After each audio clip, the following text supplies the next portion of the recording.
Ma'am in the back. Yes, we really have a struggle going on between basically good and evil. Are the benevolent people more, powerful, or is there more of them? I mean, do we really have a chance? Okay. The question is, if there's really a battle between good and evil, are the benevolents more powerful? Do they have more? And do we really have a chance? Oh, gosh. I've been told that if they stuck together, yes, they could resolve the situation here. But there are some significant problems that they have. Now, back in 1985, when I was being told all of this, there were a lot of discussions going on back in Andromeda about what to do with us. Now, half of the Andromeda Council didn't want anything to do with us. And their reasons were this. These were their sole reasons for not wanting to help us. They don't respect their home. They don't respect each other. And they don't respect themselves. What is their value? Now, the side, those that wanted to help, because they have seen us as totally being violated with our free will, somehow convinced them that this was a worthwhile project. Now, intervention not only changes our reality, it changes their reality.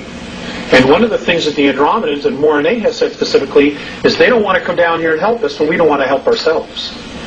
Because then they end up babysitting. And if something happens, then we could always blame them. And the cycle starts all over again. This is about self-responsibility. That's what this whole thing is about. There are one group of ETs who say, well, there's no way. You cannot be self-responsible. You cannot rule yourselves.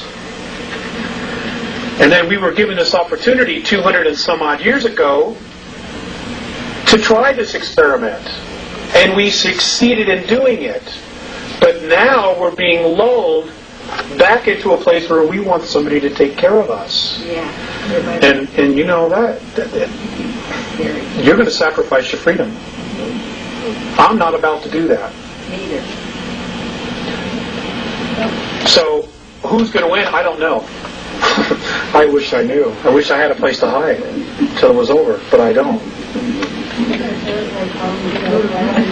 interference has caused a lot of this to surface. I mean, they kind of, changed our direction as to what we might have been able to accomplish. You're right. The question was, she added, that we've been manipulated and they've helped to change us into a different direction. You're absolutely right. However, when I brought that question up to Mornay, he looked at me and he said, are you aware that your government is drugging its young people? And I said, well, yes. He says, are you aware of a couple other things that he mentioned which are really sensitive? And I said, well, yes. He says, well, what has your race done about it?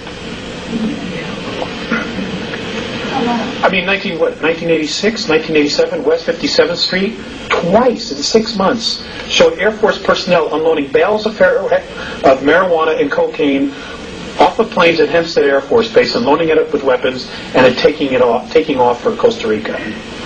Twice they showed this on national TV. What happened? West 57th Street was taken off the air and nobody did anything. Again, it comes back to self-responsibility. They are watching us. They are watching us and saying, should we come in and help this race when they don't want to clean up their own act? When they don't want to take care of their own? Do you realize, and